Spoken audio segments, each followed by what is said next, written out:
Hai guys, Assalamualaikum. Saya Pak An. Saya Haris. Audio untuk 30 minit pertama, kita orang lupa nak tekan record dekat mixer. Jadi kita mengharapkan korang dapat dengar dan hadam betul-betul sebab kita orang nak bagi orang kata apa, info yang penting ni. So, jom. Podcast.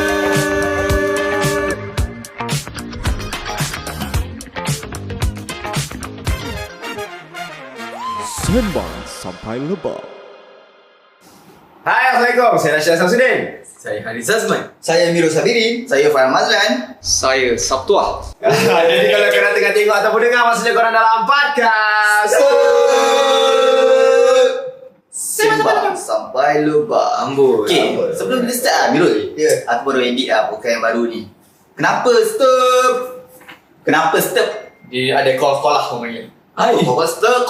Nama dah kita Sebab betul lama dia tinggalkan. Sebab time tu aku ulcer. Ulcer. Alsa pula. So bibi aku dia macam stop untuk mengelak kesakitan bertambah. Gitulah. ceritalah sikit pengalaman kau keluar 3 hari. Bukan? Belum lagi, aku dah pun nak ajak kau. Jom Kau macam baru keluar 3 hari tu. Aku 3 hari 3 malam aku keluar. Tinggi kepala kau. Jadi hari ni sebenarnya kita ada tetamu yang sangat istimewa. Kita ada Dr. Sabtuah kat sini. Ya, atau lebih dikenali lebih apa, mesra lah, doktor tua kan. Ya. So sekarang ni aku nak korang berperangai macam doktor. So korang kena bersikap profesional hari ni sebab kita ada doktor daripada KKM kan doktor? Ya. Daripada KKM. So doktor akan check lah kesihatan korang hari ni. Jadi sebelum kita mula, doktor sebelum makin melarat kat sini boleh doktor kenalkan diri. Adakah doktor ni betul-betul doktor yang check orang ke ataupun doktor lain? Itulah keliru juga kan. Saya bukan doktor medical lah. Saya PhD doktor lah. Saya punya background promosi kesihatan. So apa-apa aktiviti promosi tu memang kami lah yang akan planning, buat jalankan aktiviti-aktiviti. Rasa you all pun tengok pun. Betul. Marketing Tak lah. tengok. Kira marketing lah kan. Dia kata macam marketing lah. Maknanya kita cuba promosikan apa berkaitan dengan kesihatan, dan satu lagi kita juga pakar dalam bidang untuk modifikasi tingkah laku lah. Mana kita nak mengajak komuniti ni berubah kepada yang negatif pada positif lah, terutama dari aspek kesihatan lah. Macam mana doktor kalau nak check? Adakah orang tu berubah ke? Ya, mesti ada target kita kan? Okey, kita sekarang ni kita nampak tengok dari segi fizikal lah. Sekarang ni apa-apa pun kita refer pada data lah. Dan kita ada National Health Mobility Survey kan, di mana tinjauan kesihatan tu kita buat saya setiap tahun ada, hampir setiap tahun ada. Tapi cuma di segmen dia berbeza lah. So yang kita lihat sekarang kebanyakannya masalah dari segi berat badan yang berlebihan. Macam kau lah. Sini semua sini. Okey. Saya scan okey. Sebab nampak slim sebab semua pakai XL kan. Itu yang nampak slim tu. Kalau pakai XL ni Cuma kita kena lihat dari segi obesity ni kan antara faktor lah, jadi faktor kepada masalah kesihatan sekarang. Kalau kita tengok macam manis, berat tinggi, ada tak kawan-kawan yang usia muda tiba dia tak ada? Ada antara kawan-kawan korang? Dah tak ada. Dah Mana meninggal? kalau untuk kesihatan tu tak ada lagi. Sebab sekarang ni kebanyakan yang terkejut macam di mana macam dulu okey dia bersukan, tiba-tiba dia tak okey dah. Yang ada simptom lah. Dia tak aktif macam dulu dah. Macam ngajak Lifestyle tu lah dah tukar.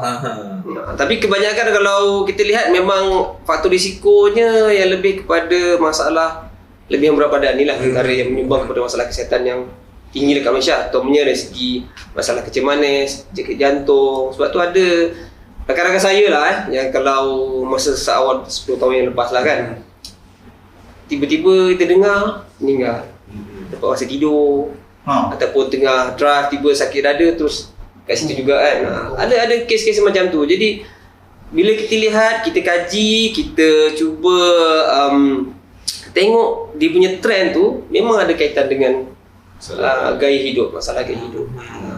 Kadang-kadang dia walaupun tak obes tapi dia sedentary, maknanya dia tak aktif, lepas tu makan pun tak jaga, akan berlaku. Sebab apa? Sebab kita ni belum ada lagi kesedaran berkaitan dengan bertanggungjawab tentang kesihatan sendiri. Maknanya tahu tentang status kesihatan. Ya. Pernah check tak?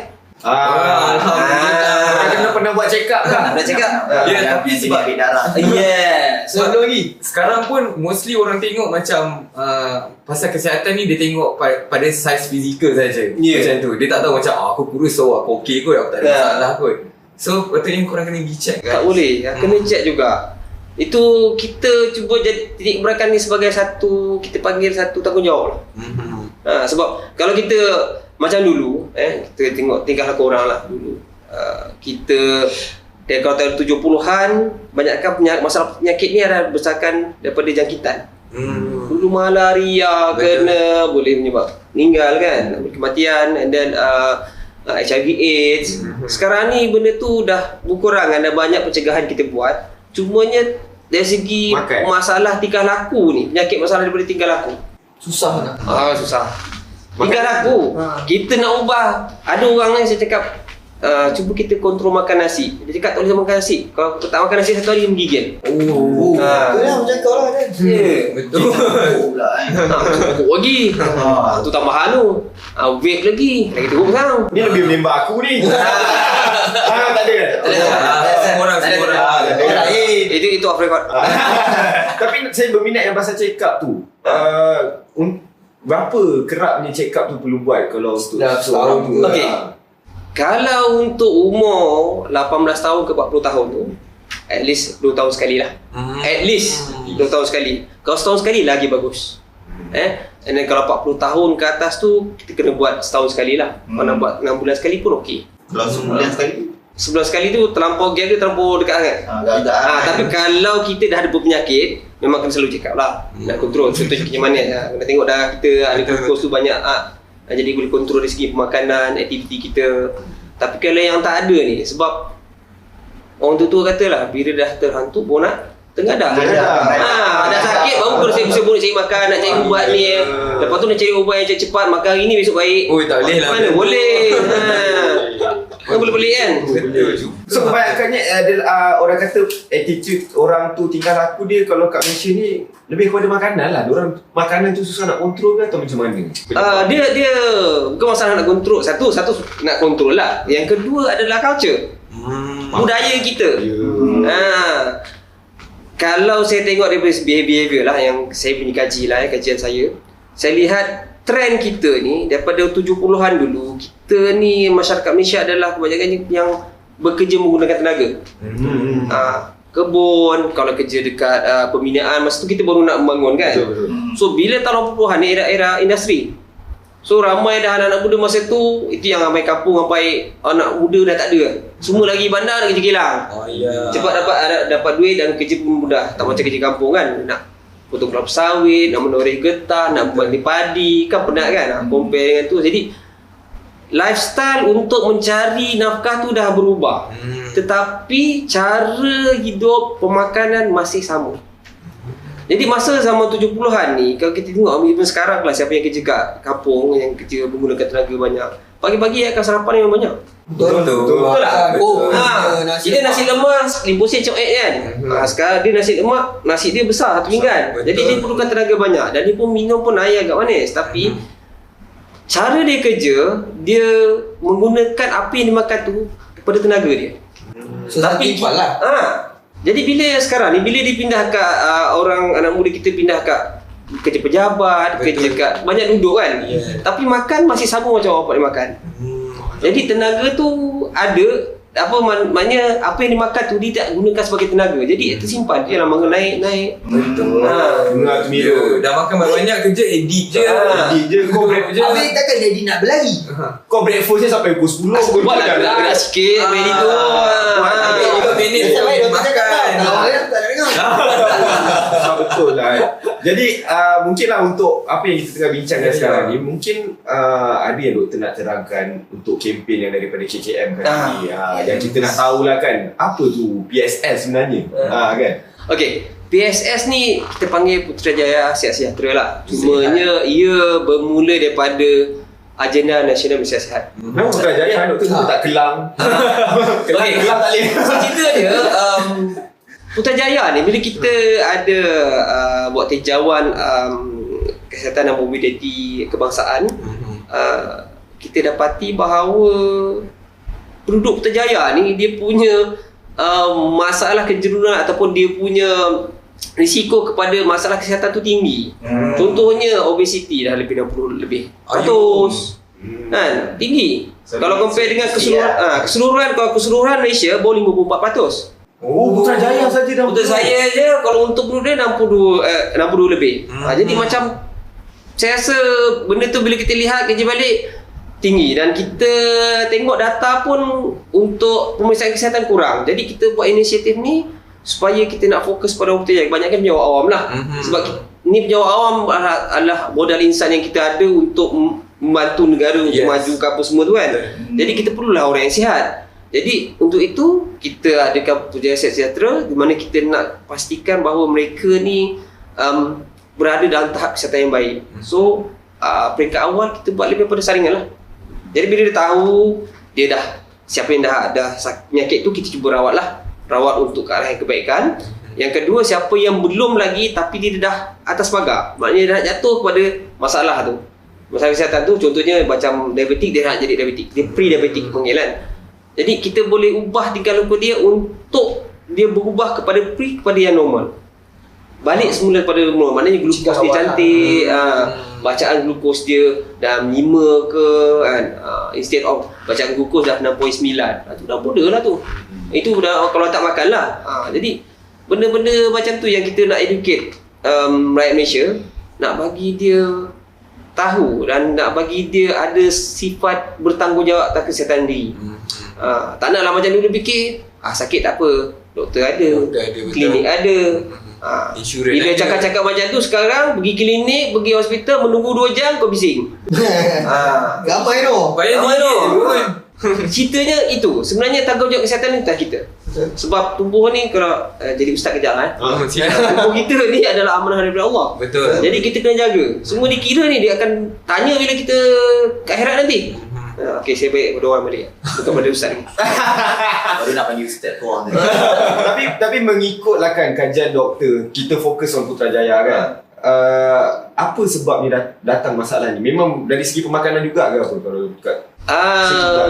Nak kata tinggal laku. Dia makanan tu salah. Tinggal laku kita. Mungkin kat sana banyak choices, okey. And then kita roti john sana sedap lah. Dia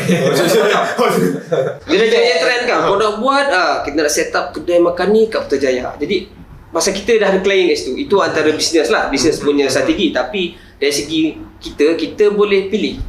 Maknanya waktu bila kita nak makan, apa yang kita nak makan tu. Bukan kita tak boleh makan, kita boleh makan, tapi kita kena pandai buat adjustment lah. Betul. Disiplinkan diri. Lepas tu Putrajaya cantik. Lepas makan petang-petang apa semua pergilah jalan 10,000 langkah naik basikal. Naik kayak. Ini datang ambil sebuah selfie. Dah post, post. Mana? Dah post balik. Makan roti john, lepas tu pergi piknik makan lagi. Mana tak gemuk. Tak sama lagi. Tapi ya doktor, ngikut juga kajian doktor yang doktor research selama ni kan. Lingkungan umur berapa doktor yang banyak masalah kebiasaan ni atau dah dengan jantina? Laki atau perempuan? Kita kena. Itu tak boleh, saya tak ada nak cakap apa lelaki atau perempuan lah. Banyak lebih dia punya percentage pun hampir sama. Hampir sama. Kalau umur tu kebanyakannya adalah kalau 30-an ke atas tu dah start lah. Kau dah 30. Okay. Bagi yang dah kahwin, saya cerita lah bagi yang dah kahwin. Kebanyakan yang dah kahwin ni kan, bila dah kahwin ni kita makan dah tak macam kita bujang. Betul, dia makan tak habis kita kena makan. Ini masak kita kena habiskan. Jadi itu kita kena, itu rumah tangga punya cerita. Tapi kita kena adjust lah. Ya, kita boleh adjust lah cakap yang jangan masak banyak-banyak. Kita kena jaga portion. Nanti dia cakap tak nak lah masak. Sudah. Ini bincang lain ni. Itu masalah rumah tangga. Masalah rumah tangga yang kita. Okay doktor, selain itu kan, macam doktor cakap juga doktor buat saringan ke apa, maybe doktor boleh share macam mana nak ubahkan gaya hidup diorang tu kembali kepada lebih sihat, apa cara yang dilakukan? Berkemungkinan lah kita tak tengok dari data tingkah laku kita tengok data ni adalah data lebih kepada apa yang kita buat saringan lah. Cumanya kalau kita tengok kalau dalam kalangan masyarakat kita, terutama kat Putrajaya lah kan, kalau kita tak tengok dia punya status kesihatan, dia orang tak tahu. Contohnya pada segi macam kolesterol, dari segi glukos, saya katakan tadi lah. So kalau dia tak tahu, dia tak terfikir pun nak berubah. Kalau kita tengok ada satu kita panggil behavior science lah, kita panggil behavior insight. Mengetahui status ni ataupun apa yang akan berlaku kat kita akan menjadi satu daya penggerak kepada kita untuk kita berubah. Okay. So kalau kita lihat kalau orang tu tahu dia punya status kesihatan, aku sekarang ni dah nak ni, aku takkan aku nak hidup sekejap, aku nak hidup lama. Jadi dia akan fikirkan tu, so dia akan melaksanakan aktiviti yang berfaedah lah, untuk bagi tujuan objektif dia untuk dia kembali kepada normal. Kalau kita tengok yang saya tekan tadi, berat badan kat Malaysia saja dah 54%. Kalau kat Putrajaya tadi 61%. Dan kita tengok apa orang yang ada masalah kesihatan dari segi hypertension, diabetes atau masalah jantung ni ada kaitan dengan obesiti ni. Ada kaitan dengan makanan juga. Ya, and then kolesterol dan darah orang tak tahu. Dulu agak sukarlah nak cek kolesterol. Sekarang alhamdulillah kita teknologi kita makin advance. Kita boleh gunakan macam cek glukos tadi. Kita boleh tahu tahap kolesterol kita. Tapi kalau untuk detail kita kena buat blood count. Maknanya kita ambil darah banyak, kita akan buat saringan dekat lab lah. Kita buat kat lab, and then kita dapat tahu tahap glukos kita. Yang glukos yang baik tu berapa tahap, glukos yang kurang baik tu berapa tahap. Dia ada dua. Jadi sebenarnya kita nak glukos yang baik. So glukos ni perlu glukos apa? Bukan glukos, kolesterol sorry. Kita ada dua kolesterol yang baik, kolesterol yang jahat. Dia ada dua. Jadi kadang-kadang orang tengok bila kolesterol tu tinggi, dia kebanyakan menandakan bahawa kolesterol jahat dia tu agak banyak, tinggi lah. Mana nak tahu baik jahat? Dia dipanggil LDL dengan HDL. Faham. High density lipoprotein, low density lipoprotein. Jadi yang high tu kita nak tinggi lah. Dia baik, dia bagus. Boleh bagi contoh yang jahat ni asal mana, baik ni? Dia sama, dia semua datang sama. Dia sama. macam bakteria baik.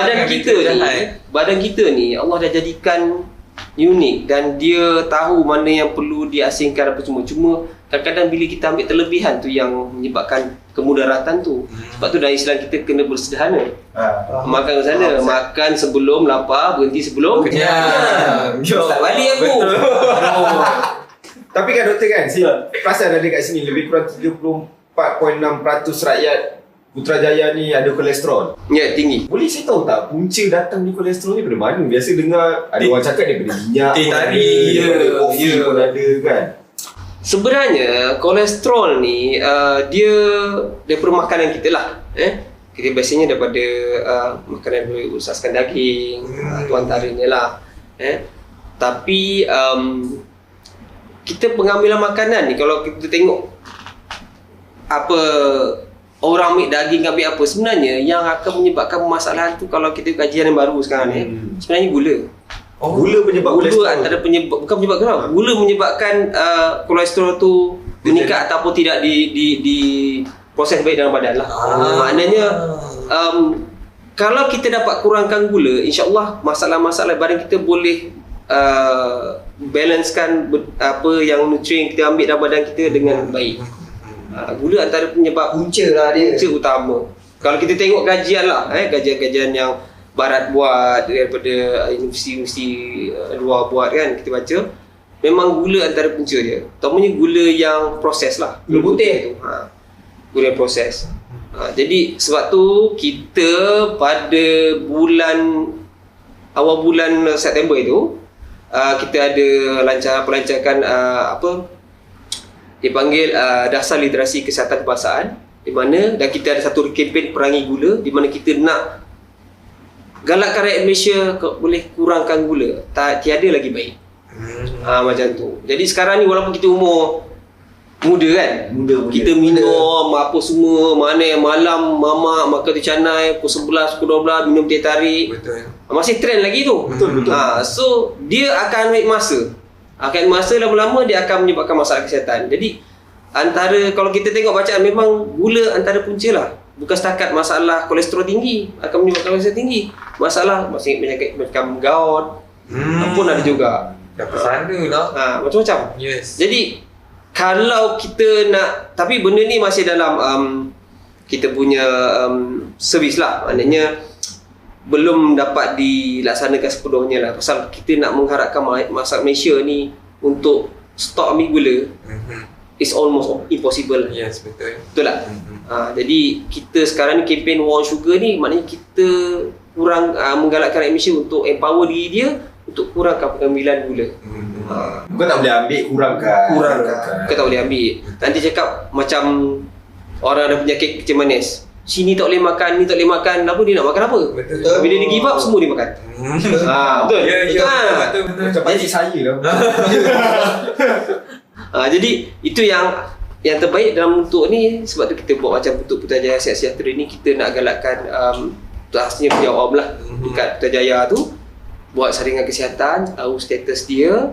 Dan kedua, bila tahu status dia, masuk dalam kita punya perkhidmatan kita yang kita berikan. Kita galakkan dia, pertama aktiviti fizikal, yang ke pemakanan dia, yang ke sosial dia, macam tu lah. And then masuklah environment.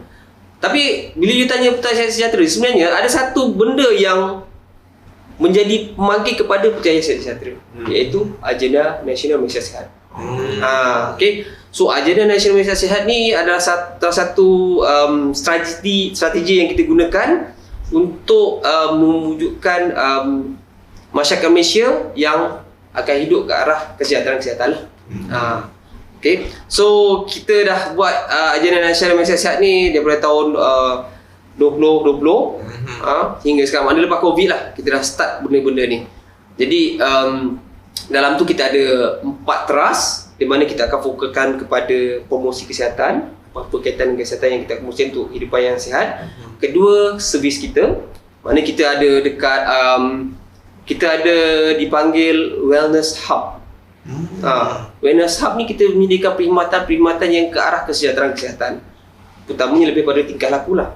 Okey, teras ketiga kita lebih fokus kepada kesihatan kendiri. Ini yang kita buat yang Putrajaya Sihat Sejahtera ni. Supaya mereka tahu status kesihatan. Ini untuk Putrajaya Sihat Sejahtera. Tapi kalau untuk masyarakat Malaysia, kita ada buat, kita panggil National Health Screening Initiative. Ataupun dipanggil inisiatif pemeriksaan kesihatan kendiri lah.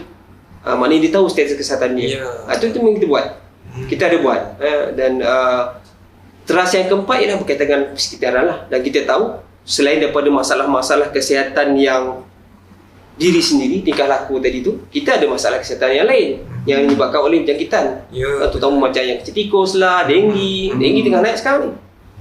Kawasan-kawasan ni, Siti Alam apa semua ni, antara kawasan-kawasan yang agak panas. Alhamdulillah lah, tak pernah kena lagi. Tapi spray lah memang. Fogging dah banyak. Spray kalau ada Takut ada air buat. Jadi member saya pernah kena dulu. Tu aku. Doktor tadi kan doktor ada cakap juga, doktor kita akan buat saringan. Apa ada ke perkhidmatan yang like ditawarkan juga yang kalau dapat tahu kita bagi dia macam modul ke, cara nak berubah ke apa ke, ada ke macam tu? Okey. Bila kita buat saringan, kalau kita dah ada masalah kesihatan tu, kita akan refer kat klinik. Tapi kalau kita masih sihat, kita dibagi khidmat sihat waktu tu lah kat situ. Tapi kita akan juga disalurkan macam saya kata tadi lah, perkhidmatan macam kat Wellness Hub tadi. Dan kita juga ada apa lain-lain macam pasukan My Champion kita. Maknanya kita akan disalurkan kepada beberapa channel lah. Channel yang kita pastikan dapat membantu masyarakat lah. Tapi sekarang ni kita tengah nak naikkan kita punya Wellness Hub. Kita ada, walaupun tak banyak lagi, tapi di sekitar Lembah Kelang ni kita dah ada lah. Saya yang sini saya nak cakap kalau Wellness Hub ni memang antara perkhidmatan yang terbaik lah untuk bagi mereka yang belum menghadapi masalah kesihatan. Untuk tempat untuk mencegah dulu. Jadi kat situ kita ada konsultasi, kita ada coaching. Gym lah, macam gym kan? Dia gym tu part of it. Maknanya kita ada mini gym, kita boleh bagi kemahiran tentang untuk exercise. Dan lepas tu satu lagi untuk kita ada terapi untuk minda sihat. Kita ada tempat untuk kalau kita nak konsultasi tentang pemakanan kita ke apa, kita boleh buat. Kita boleh request. Kalau kita perlukan pakar, kita panggillah pegawai pemakanan. Untuk fizio, kita boleh panggil fisioterapi. Pokoknya kita ada. Jadi ini ada satu pusat khidmat untuk masyarakat kita, terutama yang belum bermasalah kesihatan ni, untuk dia dapatkan ilmu dan kemahiran supaya dia kekal terus sihat. Ni inisiatif yang sangat best. Ya tu. Sekarang wellness hub ni dekat Putrajaya ke mana? Putrajaya kita akan bangunkan. Akan bangun. Tengah nak cek tempat sekarang ni. Dia akan ada. Sekarang ni belum ada. Dah ada. Dia ada macam kita dah ada sekarang dah 34. Satu Malaysia ada 34 setiap negeri. Dan akan diperkembangkan dari masa ke semasa. Setiap tahun kita akan develop baru. Sebab dia melibatkan satu kawasan, kita kena pilih kawasan strategik. Kedua, kita punya profesional lah kat situ, pegawai-pegawai kita. Sebab duduk kat wellness hub ni bukannya mudah, pasal klien kita pelbagai. Betul. Jadi terutamanya aspek kalau kita nak apa dipanggil modifikasi tingkah laku ni. Itu antara yang core lah kat situ.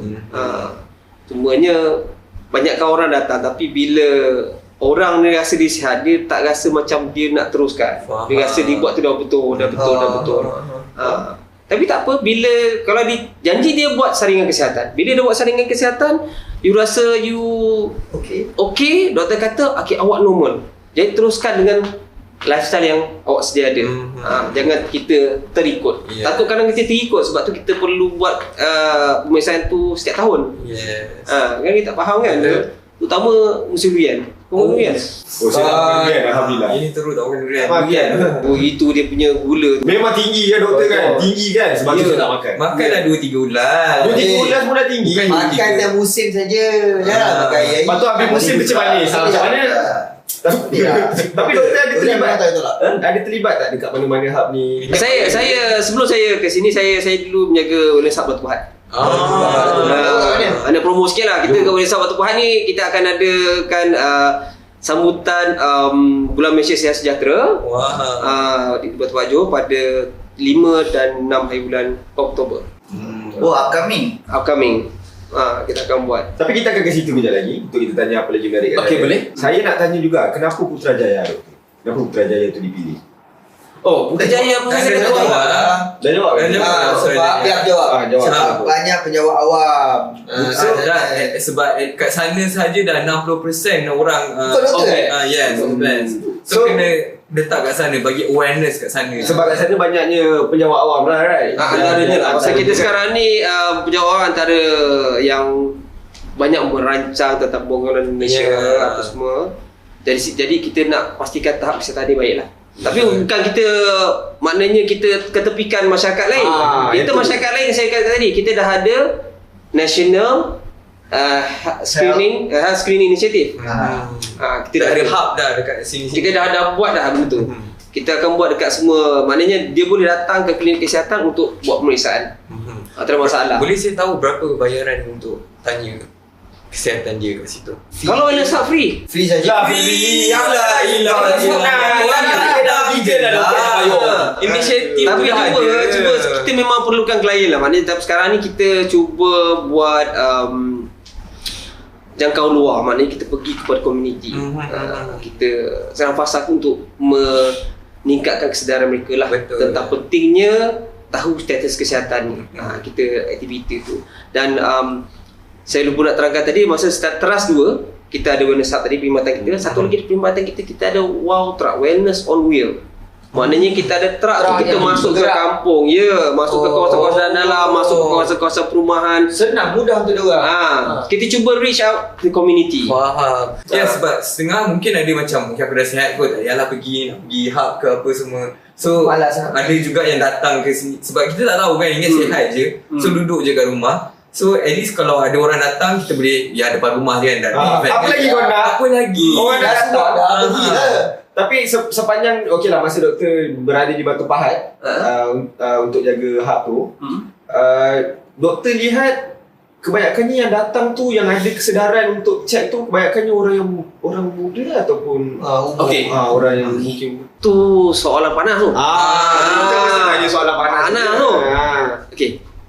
So pengalaman kita, average umur kebanyakan datang tu kebanyakannya dah berumur lah. 40-an. Agak berumur, dah 40-an ke atas. Dan kalau yang muda ni kita ada buat libat urus dengan industri kat sana. Kat sana banyak lepas tu banyak kilang. So kita buat libat urus dengan industri. So yang umur 20-an ke atas lepas SPM je, kita kerjasama dengan kilang tu, dia akan hantar orang ni untuk buat saringan dan dia akan buat konsultasi dengan kita. Itu antaranya. Cumanya kat situ banyak benda yang positif lah. Ada klien kita yang datang ke Wellness Hub ni, dan dia datang tu sebabkan dia dapat tahu yang dia punya satu kesihatan tu boleh balik pada normal. Jadi dia ikut kita punya konsultasi, dia ikut kita punya coaching punya session.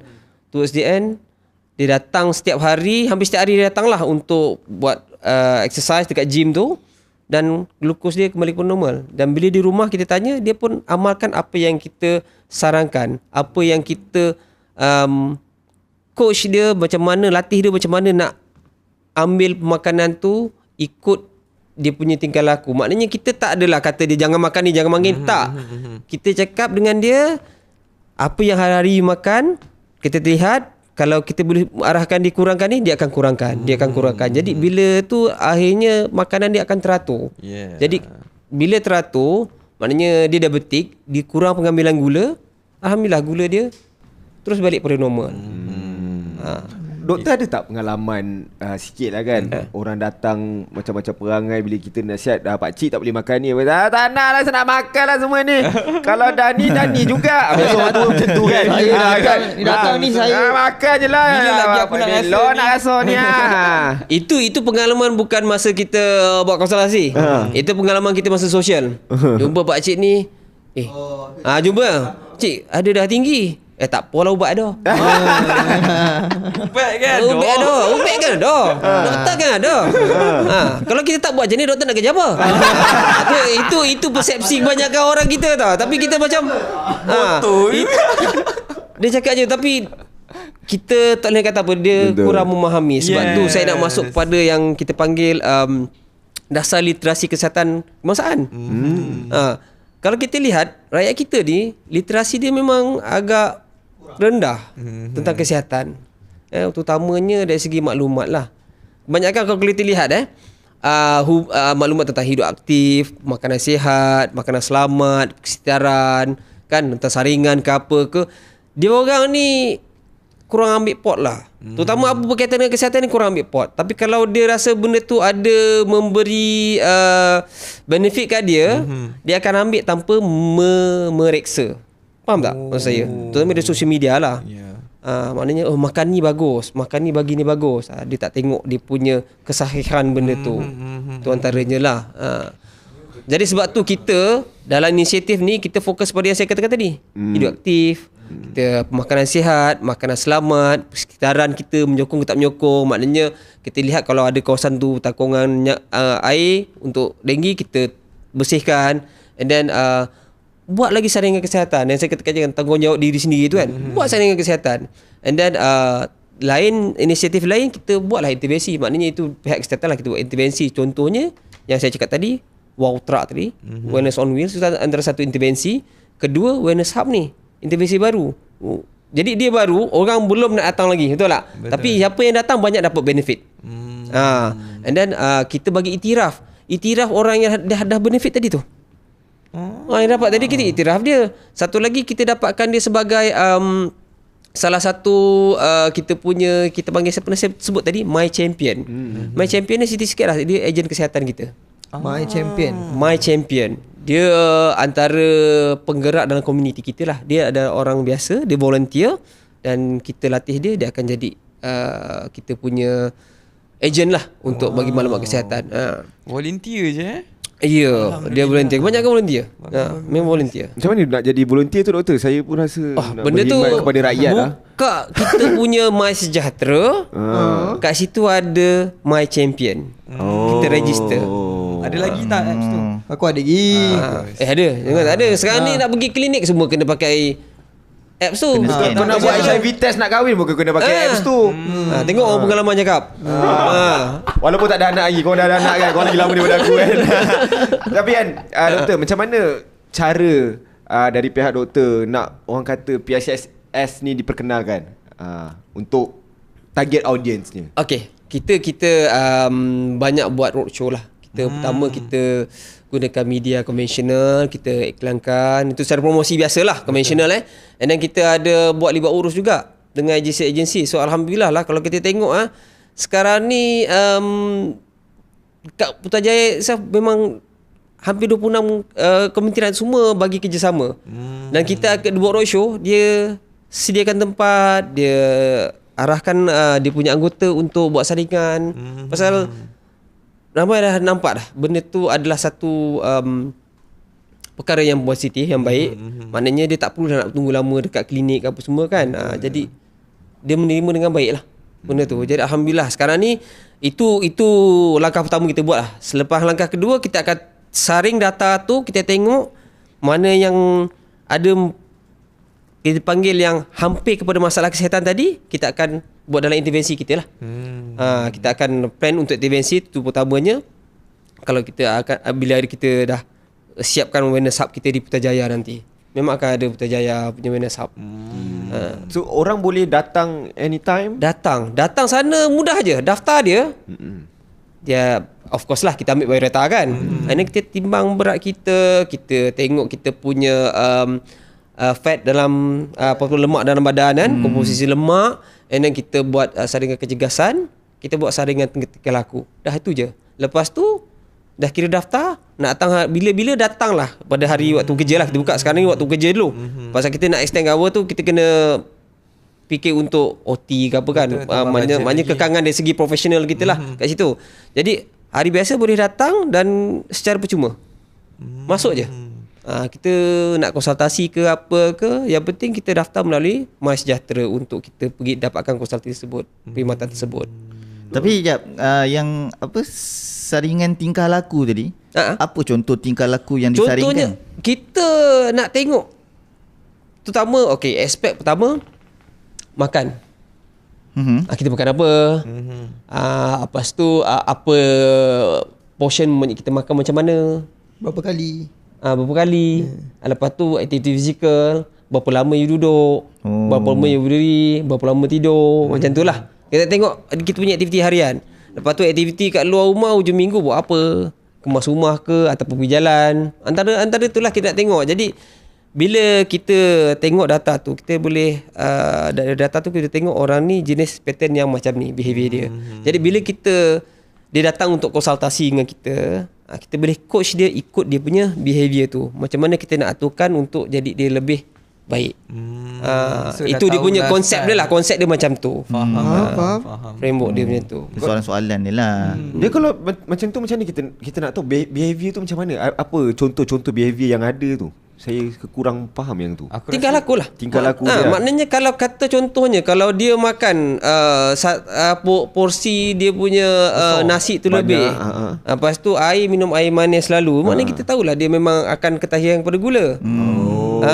Cuba doktor saring dia. Janganlah. Dia berdasarkan soalan kan. Takutlah. Dia berdasarkan soalan. Satu lagi tu berkaitan dengan kesihatan mental dia. Kalau dia ada masalah, dia bercerita kat orang ke apa ke. Lepas tu satu lagi berkaitan dengan smoking, merokok, tabiat merokok. Kalau tak merokok, macam mana dia punya tingkah laku? Adakah dia jenis yang akan ke? Maknanya dia ada keberanian untuk menegur perokok ke, ataupun untuk menjauhkan diri. Maknanya dia menghindari risiko ke. Sebab kalau orang tak merokok ni, kalau duduk kat sebelah orang merokok, sama je macam orang merokok. Dengar tu Dan. Aku merokok jauh. Okay. Dia macam tu. Tak ada doktor. Kalau merokok pun ada coaching juga ke kalau datang? Ada. Ada Kita ada hikmat berhenti merokok. Boleh tak doktor terangkan sikit antara coaching apa yang kita boleh lakukan untuk orang berhenti merokok? Untuk berhenti merokok ni dia Ini dah lebih kepada personal. Minta maaf ya guys. daripada kita. Maknanya kalau kita ni perokok, kalau kita ada semangat nak berhenti, dia akan berhenti. Kalau kita lihat orang ada rawatan jenis yang patch, yang chewing gum, spray. ada daripada spray ke, ada daripada kita panggil ada rawatan daripada ubat-ubatan. Itu pun akan bergantung kepada kita punya inisiatif sendiri. Maknanya kita punya behavior tu sendiri, ketagihan. Maknanya macam mana kita nak halang ketagihan tu. Sebab merokok ni lebih berketagihan. Nikotin tu adalah menyebabkan kita ketagih. Sama juga kita makan tadi. Kalau kita makan tak dapat nasi satu hari, tak boleh tak minum air manis satu hari, kita dah ketagih gula. Itu yang gigil tu. Itu yang ada gigil badan. Sama juga merokok, tak dapat rokok satu hari, meragau-gagau, marah cepat. Antaranya cepat marah, lepas tu tak karuan, tak ada mood. Itu antaranya lah. Itu ada unsur-unsur ketagihan. Jadi cara dia ialah kalau kita boleh dipanggil cold turkey punya cara nak berhenti, mana terus direct berhenti. Boleh ke? Ada yang boleh, tapi kena kuat. Kebanyakan yang patient yang saya pernah rawat tu dia berhenti adalah melalui cara ubah tingkah laku dia kepada yang negatif pada positif secara perlahan. Contohnya ialah mengurangkan pengambilan rokok harian. Still ambil tapi kurang. Dia kurang pengambilan tu. Kurang. Bila kurang tu perubahan dia akan nampak dari segi satu selera makan lah. Mendadak pula. Tapi kita boleh kontrol. Benda tu kita boleh tu. Sebab tu kita kena tengok behavior tu. Bila behavior tu sekarang ni dia dah kurang merokok, makan dia naik. Macam mana kita nak kontrol makan? Sebab tu perlunya coaching tu.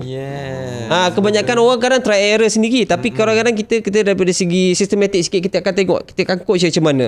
Sekarang ni lebih macam mana. Bila dia dah boleh ikut cakap kita, maknanya dia ada daya tindak untuk berubah. Itu penting tu.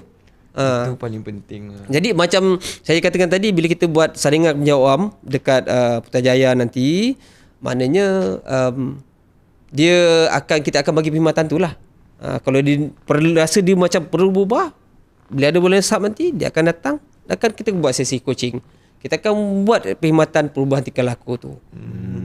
Sebenarnya kita ada even kat klinik kesihatan pun kita ada perkhidmatan berhenti merokok. Saya tak tahu, saya baru tahu. Tapi ramai orang susah nak datang lah. Memang kita punya klien untuk berhenti merokok ni memang rendah lah. Sebab dia rokok ni dia tak memberi kesan yang direct. Dia long term. Sama macam gula. Kesan dia lama. Cuma lama tu bergantung juga pengambilan kita macam mana. Sebab tu ada yang dia kecil suka minum manis, tiba umur 20-an dia diabetik. Ramai rakan saya macam tu. Itu saya kaitkan dengan culture tadi. Sebab mak bapak dia dulu kerja kebun, makan memang banyak lah, ada minum air manis sebab untuk tenaga kan. Gula tu untuk tenaga, akhirnya akan jadi tenaga. Tetapi dia kerja kilang, lepas tu kerja pejabat. Jadi pekerjaan tu tak menggunakan tenaga sangat, tapi pengambilan makanan yang berlebihan. Betul. Towards the end dia menjadi diabetik awal. Macam mana pula kalau orang tu mengambil gula tapi kerjanya kuat, besar, kalau macam tu dia balance juga. Tapi cumanya kita bukannya setiap kali kita akan bekerja menggunakan tenaga je. Kalau yang kebanyakan bekerja menggunakan tenaga ni, biasanya dia akan ambil makanan berat tu waktu pagi. Sebab bila makan selepas 2 jam lebih, dia akan dah ready untuk gunakan sebagai tenaga lah. Jadi dia akan gunakan tenaga, akan habis. Jadi malam biasanya kalau orang penat ni, dia makan kurang. Bila kita penat, kita akan kurang makan. Betul. Kita minum air lebih. Tapi kalau minum air lebih tu pula kita kena fikir kena minum air putih. Pasal lepas tu kita tak kerja kan. Jadi kita tak perlukan lagi glukos untuk tenaga. Jadi kita minum air putih. Tapi ada setengah orang, walaupun kat kampung-kampung kita, masih tinggi juga dia percik kecil manis. Sebab lepas kerja dia terbiasa dengan kaca minum air Manis. Malam ngeteh. Ngeteh. Ngopi, ngeteh, apa semua tu lah. Teh-teh tu. Jadi dia itu jadi culture dia, budaya dia. Jadi bila dia jadi budaya, kita tak sedar. Sebab masalah kesihatan datang dia ambil masa. Terutama yang masalah kesihatan tingkah laku ni. Dia ambil masa. Doktor sikit lah doktor. Saya nak tahu sikit lah kalau macam contoh ada malam ni kalau boleh tak sesuai untuk kita makan yang terlampau berat kan doktor, sebab lepas tu kita akan tidur kan. Tapi macam mana, ada ke pengganti makanan lain untuk kita ambil yang sesuai pada waktu malam? Sebab kadang-kadang kan tengah-tengah malam kan lapar lah. Ya, pukul 10, tengok daging kat dalam tu masaknya daging masak daging lepas tu tidur bangun-bangun kebun. Dia apa-apa pun kita kalau kita nak tidur, kita kena pastikan kita dah makan kita tu selepas 2 jam setengah ke atas atau 3 jam. Baru kita tidur. Nanti jadi ada pencernaan. Yang kedua berkaitan dengan makan malam ni, kalau kita tengok dari segi, kita balik pada Islam lah. Islam ni syumul. Ustaz tu. Ustaz tu boleh.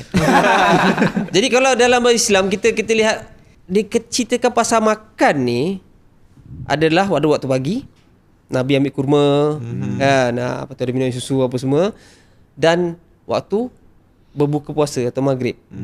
Dia makan dia sebenarnya dia lepas maghrib kan dia makan. Itu antara waktu yang terbaik kita makan. Jadi yang menyebabkan kita rasa macam lapar ke apa, itu adalah tingkah laku kita. Maknanya kita ketagih benda tu. Kita dah terbiasa. Terasa nak makan. Jadi bila dah terbiasa, memang tu yang burger special. Susah tu. Faham. Jadi macam rutin lah. Itu yang jadi behavior tu. Behavior tu. Sebenarnya tak perlu pun. Kau nak makan buat apa? Kau nak tidur dah. Tu. Tak ada. Kalau macam saya consult dengan buat consult dengan kita punya klien, malam kalau tu kita ambil air kosong, apa-apa yang tiada kalori. Apa-apa yang kosong boleh ambil. Maknanya kopi O ke apa-apa yang tiada mengandungi kalori lah. Maknanya yang boleh mendatangkan tenaga. Maknanya macam yang mengandung glukos, yang ada karbohidrat, apa semua tu lah. Itu antara yang akan tenaga. Saya rasa macam kena sapak lah kat sini doktor. Dah kita balik pada topik. Ni okey doktor. Saya nak tanya juga untuk inisiatif yang dilakukan ni untuk PSS ni, apa yang diharapkan oleh KKM yang boleh bagi impact dekat masyarakat? Yang penting sekali lah, kita harap kita dapat turunkanlah yang peratusan tadi tu. Peratusan tadi tu memang sebenarnya bila kita tengok kan, kita tengok dapat resultnya, alamak, macam satu yang menakutkan. Betul, takut. Sebab kita dengan keadaan sekarang, kita punya premis kesihatan kita yang semakin sesak. Kan? So kita tak naklah bagi dia lagi sesak. Jadi kita harapkan dapat prevalence, mana faktor risiko tu kita dapat turunkan. Tapi dia ambil fasa. Pasal perkara-perkara ni tentang tingkah laku ni, dia bukannya macam kita bagi on demand, bagi paracetamol ataupun Panadol lah. Mungkinlah paracetamol ni esok terbaik, 2-3 hari baik. Tak, tingkah laku ni memang ambil masa. Nak berubah memang ambil masa. Macam kalau berkaitan dengan yang berokok pun ambil masa. Betul. Memang betul. Yang penting dia ada keinginan untuk berubah. Jadi kita target lah dalam kita akan buat lagi survey pada tahun 2028 nanti. Kita akan lihat tengok dia punya trend tu adakah menurun atau tidak. Sebab yang penting kita dapat tahu trend sekarang, dan kita dapat tahu dia punya data berkaitan dengan tahap kesihatan terutamanya awam kat Putrajaya. And then kita akan buat kita punya intervensi tadi tu. Kita akan cuba buat intervensi. Sekarang ni kita baru saja buat program langkah sihat Putrajaya. Langkah sihat Putrajaya. Kita ada penglibatan dalam 12,000 lebih. Ramai. Penjawat awam. Dan kita bagi grup. Ada 640 grup. Hari-hari buat minimum 10,000 langkah.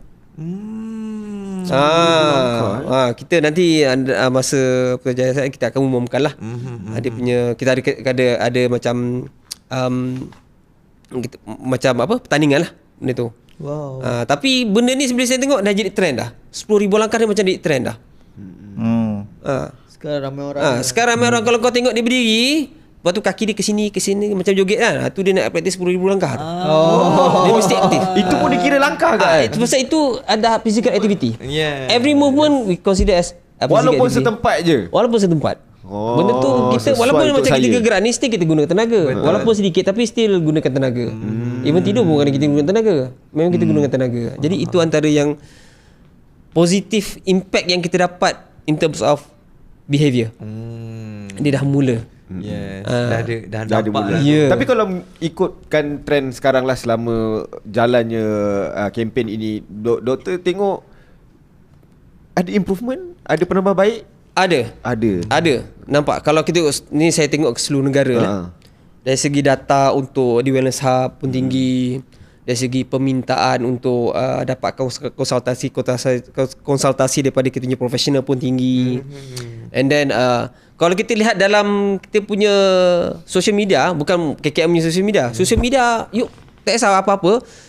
Dan TikTok ke apa kebanyakan akan berbahaskan tentang kesihatan ni. Ya, betul. So itu antara satu impact lah kita dapat. Maknanya kita punya agenda ni ada dapat sambutan. Cumanya sekarang ni kita nak betulkan dia punya tahap literasi. Nak betulkan dia ke arah yang betul. Bukannya literasi ni maksudnya orang tu dapat maklumat, dia memahami maklumat, lepas tu dia translate maklumat tu, akhirnya dia berubah ataupun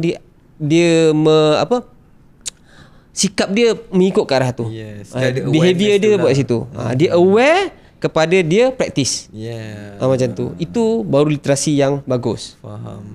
Kebanyakan kalau kita lihat sekarang ni dia sampai tahap memahami je. Tapi dia tak buat. Nak nilai, nak berubah tu tak ada. Faham. Banyakkannya. Macam ni lah. Faham je kau tahu. Tapi kau tak nak buat. Kau tahu faham. Ya, kau kena Ajak faham jogging dulu. tak nak. Ajak main bola tak nak. Itu kau. Bola aku. Bola kau kan. Ya. Jadi basically kalau kesihatan ni memang kita kaitkan dengan tingkah laku lah. Kalau penyakit-penyakit pun tingkah laku. Kan? So tingkah laku ni kalau kita dapat kawal kepada ke arah kebaikan, insya-Allah kita akan sihat lah. Sihat betul insya-Allah. Itu je yang penting. Jadi saranan saya kepada semua punya viewers lah kalau boleh Dengar kau ni. Follow lah saya. kita kena apa? Bertanggungjawab tentang kesihatan kita. Betul. Amanah tu. Amanah. Jangan kita rasakan macam Doktor kan ada makan je ubat. botol. Botol. Jangan kita bagi kat sandang kat orang kan. Sendiri. Betul. Sendiri. Betul. Doktor, sebelum kita pergi ke program yang doktor cakap tadi di Batu Pahat, ini sikit lah saya nak tanyakan doktor. Sukan pada waktu malam, boleh ke doktor? Okey. Saya pun teringin lah nak tanya. Sebab banyak anak muda Kau suka main futsal ke? kadang-kadang futsal, kadang-kadang bola. Dia sebenarnya dia happy ke Gian kau tak dapat main? Malam ni sebenarnya tu badan kita nak rehat. Faham? Malam tu badan kita nak rehat. Jadi kalau boleh kurangkanlah. Buat kat petang ke kan. Tapi kalau yang jenis kalau malam nak rehat kan, kalau jenis siang tu dia tak buat apa-apa, malam tu baru dia nak bersukan. Maksudnya Tak sesuai. dia dah rehat siang, so malam dia nak buat aktiviti tu macam mana? Okay, macam ni lah. Kau kan doktor kau diam. Dia gini, okey. Kalau ikut lumrah ni dia biologi malam memang daripada azali Tuhan ciptakan tu badan kita, malam tu untuk kita rehat tidur. Tapi kalau kita ubah, dia mungkin tak nampak efek tu sekarang. Tapi mungkin efek tu akan berlaku bila usia kita dah meningkat. Dia akan berlaku. Apa je kalau berlaku tu? Contohnya dari segi sendi, Badan terkejut. tiba-tiba kita punya fitness pun agak menurun sebab waktu rehat badan kita paksa juga untuk buat benda-benda sukan. Bukan kata saya kita tak boleh, tapi bukan buat hari-hari kan. Bukan. Buat tak buat hari-hari tak apa lah. Mungkin boleh lah kan. Ingat hari-hari. Hari tu dulu kan. Sekolah. Tapi biasanya lepas kita lakukan aktiviti yang banyak guna tenaga, yang lasak ni, kita perlu berehat lah. Sebab tu berehat. Sebab tu kalau dari segi sukan pula, kita nak buat sesuatu aktiviti tu, kita kena ada warming up, Betul. Habis kena cooling down. Tu penting. Jangan kita skip. Orang cakap sekolah dulu campak bola, kejar memang. Tak nak. Sebab kan ada juga benda yang berlaku macam orang tengah sukan tiba-tiba Tiba jantung kena Yes, Risau yes. ni. Itu kadang dia punya impact daripada pergerakan dia tu terlampau intensity terlampau tinggi. Lebih daripada limit yang dia ada. Ayo. Itu agak teknikal lah kalau nak cerita tu. Kena tahu limit jugalah. Ya. Kalau rasa tahap tu je, jangan tekan-tekan lagi. Betul. Sebab saya kalau kiraan dia lah Nadi, kiraan kita punya bacaan nadi, saya lupa, dia tolak dengan umur kita. Umur kita tolak dengan 220. Itulah kiraan tahap maksima bacaan nadi kita kalau kita bersukan. 220. 220 tolak umur kau apa? 60? 68. Saya baru 15. Muka kau macam 28. So itu jangan sampai, itu adalah tahap maksimum kita. Jadi kita kena kurangkan daripada tu. Mungkin kurangkan dari 20% ke bawah lagi. Jangan terlampau beria berlari. Ya, Friendly je pun yang kau beria berlari buat apa. Tak ada. Sebab tu kita kena bersederhana. Kalau kita rasa tak boleh, kita jangan paksa. Jangan paksa. Keluarlah. Macam kita makan lah, tak boleh lagi masuk, janganlah paksa. Ni masuk juga kan. Itu yang muntah tu. Dia jenis dia dah bayar tong-tong kod tu. Tu yang dia tak nak keluar tu. Aku mau main sejam. Tak boleh cakap. Saya kata tak nak masuk, saya teringat pula pas kalau bulan puasa. Betul. Berapa banyak kau melantak masa buka? Banyak. Lepas tu nak bangun sebelum tarawih pun tak boleh lah. Betul. Pause jap. Itu tak bagus. antara yang tak bagus lah. Tak bagus. Sebab tu kita kena bersana lah. Lepas tu bulan puasa ni, saya pernah dapat pertanyaan dia, kenapa bulan puasa ni kata boleh kita puasa boleh kurangkan berat badan, kurus, tapi sama je naik je. Satu faktor kita punya makanan kita, sahur kita tak sangat, mungkin sahur lebih kurang, ngantuk. Betul. Tapi bila buka kau nak beli tu beli ni mesti nak habis, tak nak habis. Itu yang satu. Yang kedua, lepas puasa raya betul-betul raya. Betul. Rendang tak lupa, lemang tak lupa. Masa tu satu hari 5 rumah, 5 gelas air, semua air manis. Tak boleh lah macam Memang tu. tak bagi Air pun manis. Tak boleh lah macam tu. Saya pun sendiri nak tanya lah kan. Bukan nak tanya, nak tahu jugalah. Orang KKM ni semua dia mengamalkan, ada ke dia punya ni KPI dia macam kau jangan minum panis kau kau kerja kan. Okey. Dia gini, kalau kita dah ada pengetahuan, kita kenalah apply kan. Langsung kita apply lah. Kita cuba apply. Kalau doktor sihat je kita tengok mana. Alhamdulillah Tuhan bagi. Alhamdulillah. Betul lah. Oh jangan. Doktor nampak lebih muda daripada dia. Sebab maybe sebab janggut tak ada kot. Kau nampak dah macam anak 8 dah kat sini. Okey. Doktor, kita kembali balik kepada Batu Pahat tu doktor. Apa yang akan berlaku di Batu Pahat tu? Okey, di Batu Pahat kita akan ada satu carnival kita panggil Jelajah Agenda Nasional Malaysia Sihat. Kat situ kita nak promosikan lah kat warga Batu Pahat dan Johor lah terutamanya untuk yang inisiatif yang kita berikan tadi lah. Betul. Jadi Agenda Nasional Malaysia Sihat, kita nak perkenalkan kita punya, satu promosi kesihatan kita macam cakap tadi. Kedua, nak kenalkan awareness hub kita ataupun perkhidmatan kita dengan wow truck tadi. Lepas tu kita nak galakkan kesihatan kendiri tu. Orang tahu status kesihatan dia. Yang ketiga berkaitan dengan environment lah. Sebab sekarang ni kalau kita menidakkan environment ataupun persekitaran kita, agak bahaya lah, crucial lah. Sekarang ni dengan penyakit yang lain. Betul. Bukannya setakat denggi je. Kenyang tikus, leptospirosis tu saya juga berlaku. And then demam malaria ni pun selalu juga berlaku sekarang. Even dulu kita tengok kat kawasan luar bandar, sekarang kat kawasan bandar ada. Bukan demam malaria hutan ke binatang? Sepatutnya, tapi ada juga berlaku di bandar. Pasal kawasan bandar kita tepi-tepi tu masih ada yang kawasan hutan kan. Contohnya macam kat Kajang. Kan ada kawasan-kawasan tu kan. Jadi Kajang nyamuk tu ada lagi. Untuk Kajang kan? Elok. Nyamuk tu lagi. Jadi benda-benda tu lah kita kena pastikan dia selari dengan kita punya, seiring dengan kita punya pelaksanaan agenda ni lah. Lepas tu kita ambil mengambil kesihatan persekitaran juga.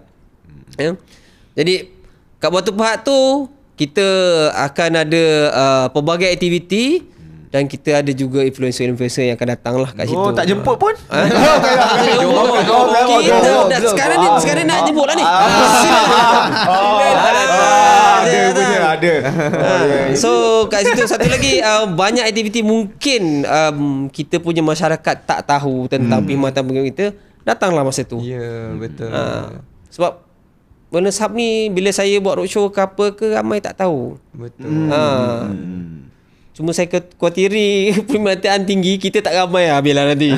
Tapi kita akan cuba. Bila permintaan tinggi, kerajaan insya-Allah dia akan cuba bantu rakyat sebaik yang mungkin. Betul. Sebab pasal kesihatan kan. Ya.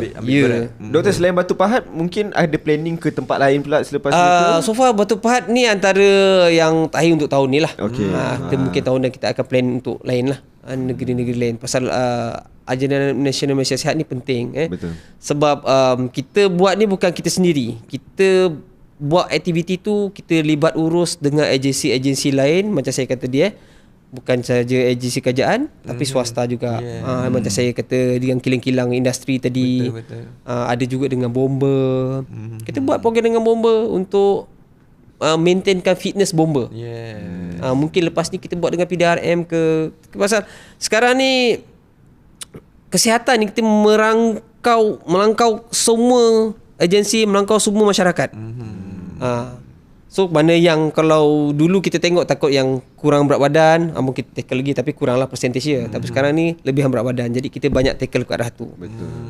Rasanya kita kena buat juga dengan influencer lepas ni. Sebab influencer banyak buat food review. Makan tak jaga, betul kan doktor? Betul kan? Dia food review okey.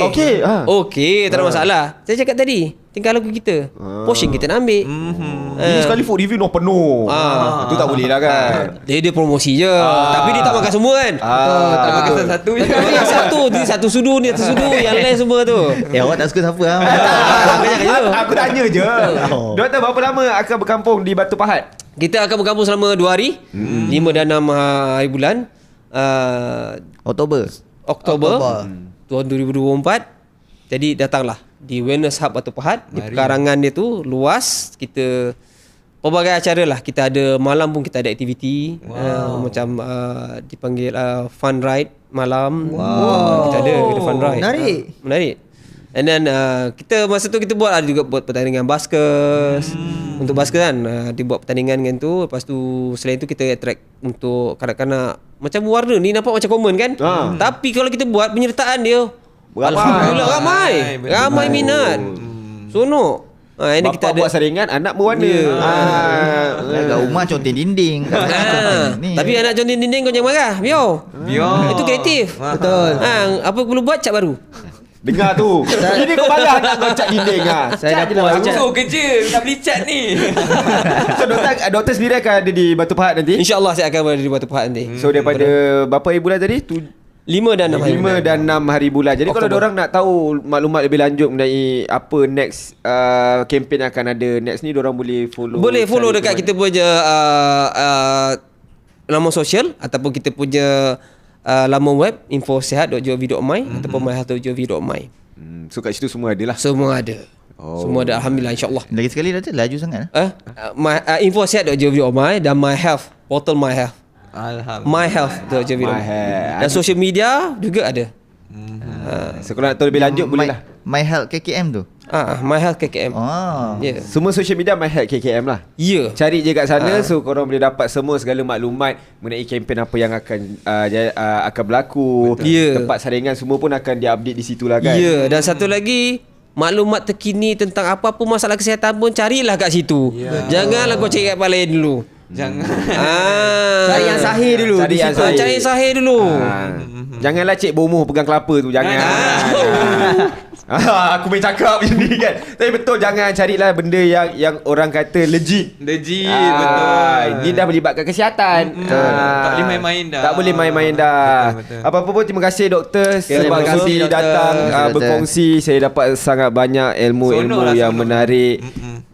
Korang yang kat luar sana pun Aku harap jagalah makan Yes.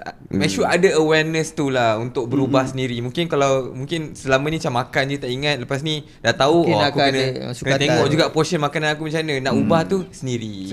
Aku pun nak kena berhenti dari sokok ni. Fan, silakan. Okay guys, untuk penutup ni kepada korang yang mana yang belum join Gangster membership, korang boleh join dekat di link dekat description dekat bawah. Siapa yang join, terima kasih banyak-banyak. Nama korang akan menjadi warna hijau dan korang punya ada logo Sturk sebelah nama korang, dan korang boleh guna emoji yang eksklusif untuk live chat dan juga komen di bawah. Dan juga selain daripada YouTube, korang juga boleh check out kita orang punya podcast Sturk ni di Spotify, sebab dekat situ korang boleh vote siapa yang paling handsome. Kalau korang rasa Dr. Sabtuah paling handsome, korang boleh vote dekat situ. Tolonglah. Banyak dia cakap hari ni. Dan jangan lupa vote kita orang untuk Game 4 Most Wanted 2024. Let's go. Untuk kita naik stage guys. #Sturk naik stage. Let's go. Sekarang kita nombor 2 kan? Kita nombor 2. Kita tolak balik nombor 1. Aina Abdul. Aina Abdul dah lah tu. Cukup-cukup lah. Semua awak je ni. Walaupun bukan podcast dia kan. Jadi sampai situ saja. Terima kasih doktor sebab sudi sama-sama. Terima kasih doktor. Maklumat yang sangat menarik yang kita sendiri pun tak pernah tahu. Dan aku rasa orang-orang muda kat luar sana pun kena tahu juga pasal benda ni kan. Bukan bila dah tua je baru kita nak sedar. Bukan dah sakit baru dah nak tahu. sakit baru nak tahu. Jagalah Janganlah tersandung baru tengada. Betul. Kurangkan manis dalam minuman, lebihkan manis dalam senyuman. Jadi kita jumpa di podcast yang akan datang. Bye. So kita turun Batu Pahat dah nanti Okay. Let's go. Kita buat saringan jumpa warga-warga Batu Pahat. Apa Batu Pahat kat mana? Batu Pahat kat Johor lah. Kita nyari. Sebelah Tangkak. Betul lah. Ada doktor tau kat sini. sorry. Jangan nampak tak betul sangat. Datuk tolong cek saring mental.